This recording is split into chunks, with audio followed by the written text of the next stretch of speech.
In the name of Almighty Allah, most merciful and most compassionate, I would like to start my today's lesson with Bismillahir Rahmanir Rahim, or in the name of Almighty Allah, most merciful and most compassionate.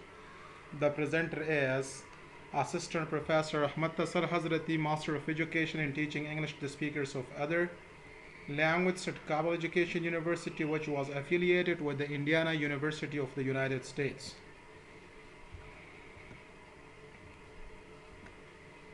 Today we are going to talk about a very interesting topic, which is called interview, and it's chapter number 7. Today we are going to talk about the interview and different types of the interview. I hope you are all fine, doing good, and life has been treating you all, and I hope that you are all ready for today's lesson. Dear students, if you want to get our more data or videos, please subscribe our channel. The channel name is LH Learning Academy.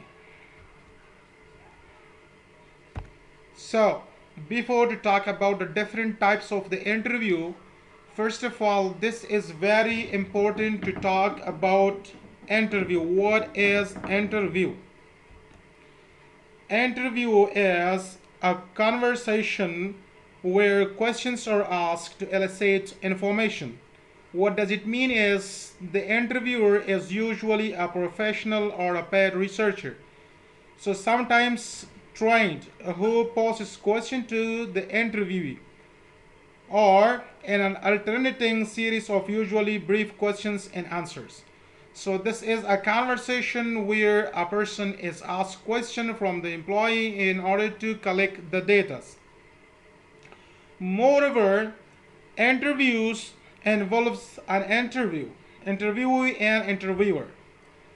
An interviewer is a person who coordinates the process of the conversation and asks questions, and an interviewee who responds to those questions. It means there are two people at least in the interview. The first one is called interviewer, who coordinates the process of the conversation or who asks questions, while the next person or the next who want to give interview is called the interviewee, who respond to those questions. So it is important to mention that interview is one way of collecting data for the project or for the research questions, problems, or gaps. Your mind should be clear that there are three types of the interview and the research process. So it is called a method, not methodology. Interview, questionnaire, survey, observation are called the instrument or tools in the research process. So one process is interview, and the interview we have different types of the interview. The first one is called structured interview.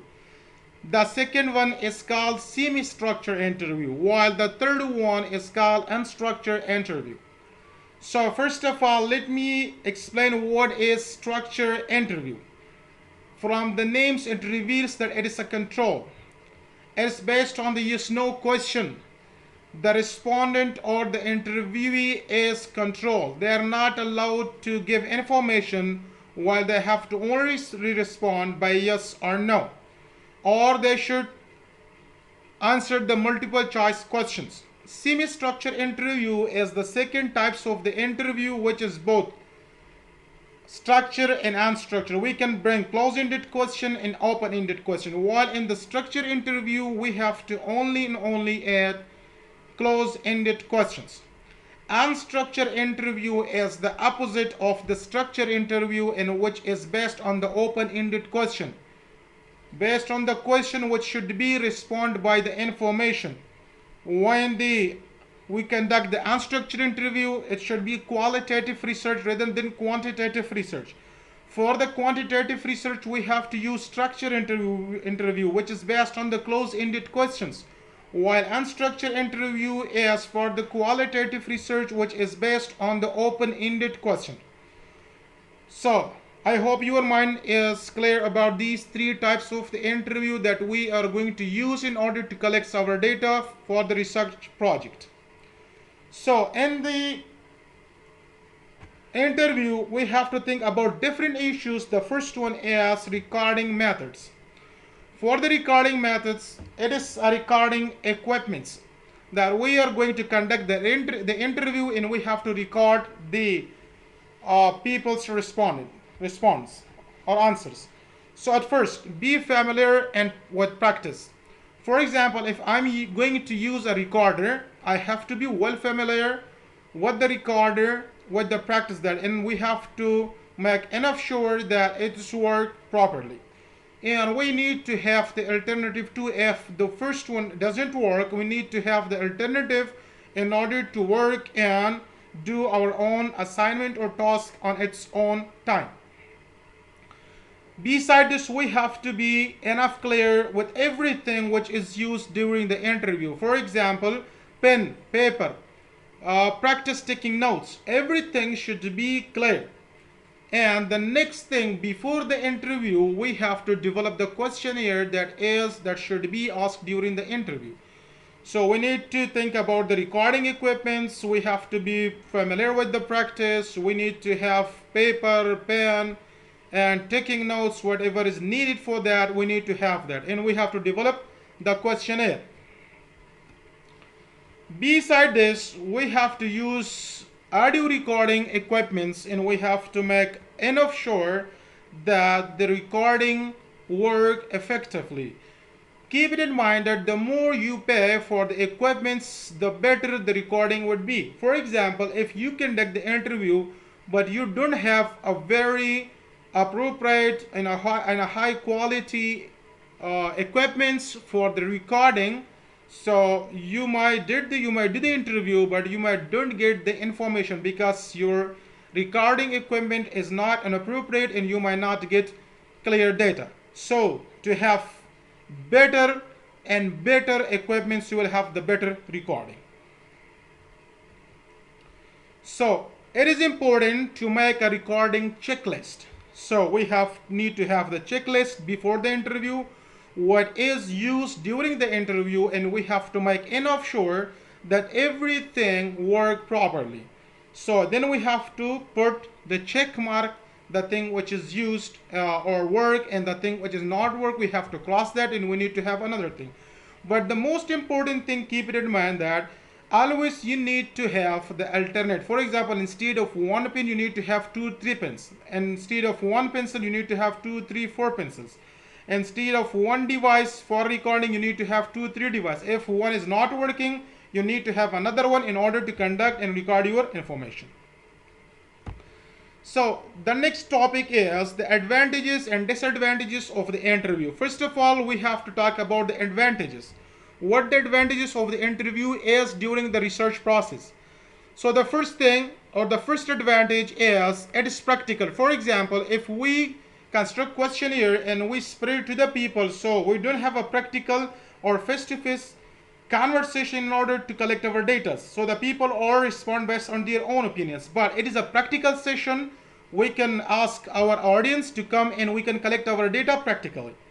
The next, it can be more useful than questionnaire because we have face-to-face interview and we can ask the adoption or the thing which is not clear in our mind. We can ask about that and we can make it more clear. In addition to this, interview can work with us, can help us to get a large amount of information, can be collected from a large number of people in a short period of time. In a very less time, we can interview many people and we can collect a rich kinds of the materials. The disadvantages of the interview.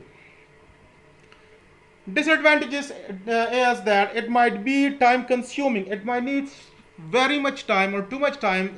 It needs time to give in order to interview individual interview. For example, if we interview with 10 people, so instead if we spread questionnaire, it might take only 1 hour. But if it means interview every individual of this, it might need 10 hours. The next disadvantage is the setting up. How we can how we can decorate the place, how we can, for example, furnish the place. For example, we need table, we need, for example, chair, we need the cold drink and other things, how to setting up there. So costly, we need to talk about the cost. For example, we have to pay the interviewee, the one who come here and come for the interview in order to give us data, we need to pay them. Beside this, the transcribing of the data and the reporting is very time consuming. And beside analyzing, how to analyze the interview, after every individual interview we have to analyze the data. So it might be also an important feedback. We need much more time to give the feedback for individual of that. And beside, or finally, we have to think about the reporting of the interview. For example, if we give the questionnaire, we can work, for example, we can stick the paper around the one class, and we can look to the paper and we can report. But after every individual interview, we have to report the data. So these are the disadvantages, and it's a little bit hard. Taking notes. So when we are going to conduct the interview, we need to take notes. So keep it in mind that when we interview, during the interview, we need to keep eye contact while taking notes. For example, we should not ask questions and then we should only look to the paper and write whatever comes out from the mouth of the interviewee. But we need to maintain the eye contact with the speakers or with the interviewee. The next one is, while we are doing the interview, we need to have the shorthand note page, or we need to have the laptop in order to get write the notes that is taking or collecting the data from the participant while they're speaking. We need to have the computer in order to write the main ideas. So this can help us to do copy paste later. We can only copy the ideas, the main idea, and we can paste it, and then we can work on the reporting. The next topic is developing an interview schedule. So we have to develop the interview schedule for everything. For example, begin with ease to answer. First of all, whenever we are going to conduct the interview, so this is very essential that we have to start from a general question. We need to let the participant or the interviewer to feel ease or comfort, and we have to ask general question, and from general we have to smoothly move to the specific. So don't expect in-depth personal information at the start, but later on, when after the interview, the interviewee and the interviewee might become very close friends, and they can share their data with each other. After this, the next thing in the interview is the establishing of rapport. Treat interview with respect. The very important thing when you are conducting the interview, you want to collect the data, and if you want your participant or your interviewee to give you the real data, so please treat him with respect. What does it mean? It means you have to be on time. Don't let your participant to wait for you. For example, if your interview is start by 2 o'clock, you need to be available by 2 o'clock for the interview. So it is a kind of respect that you are on time. You have to be in time. So appearance, the attitude, the next thing that you have to good behave with the participant. You have to treat them with respect. Beside this, we have to think about our body language. We need to use the body language in order to motivate our participant to give us real data. So in addition to this, we have to keep eye contact with the participant or with the speaker or with the interviewee. In order to give us the data, we need to conduct the eye contact with the participant. Okay, don't invite their space, don't take opposite side. We should, as an interview viewer, we need to be unbiased. We should not take a side in order to ask him too much question in order to let them be bored. Do not let her to become bored, but we should be unbiased. We should not take a side in order to ask him difficult question and bring them in hard situation. So what does it mean? That we have to make the environment as friendly as possible in order to get the data. How we can do this? We need to use some of the expression to motivate the speaker to give us the data, and we have to take notes. So we have different kinds of expressions in order to motivate or respect the speakers or the interviewee to give you the data. So for the respect, you have to use some of the expression. There are more expression in on the book on page number 75. You can take out of that as well, but there are some of the expression which is used during the interview. For example, instead of this that to tell someone what is your name, so we can use an expression. I was wondering if you could tell me what is your name. So it can make our language more standard, understandable, and polite. So the next expression, instead of this that are you married or are you single, so we can use that's not really what I mean, but I would like to know, are you single? So this is an expression which can motivate the speaker or participant to give us the data. Besides this, we can use would you like telling me about this problem? So surely he will motivate it and he or she will give you more data. We can use can you tell me about your favorite job, or could you tell me? So these are the expression which is used in the interview in order to motivate or encourage the speaker to speak and give us the real data. Thank you very much from your keen attention. If you have any question, let me know or post your question and you will receive your responses. Thanks for watching.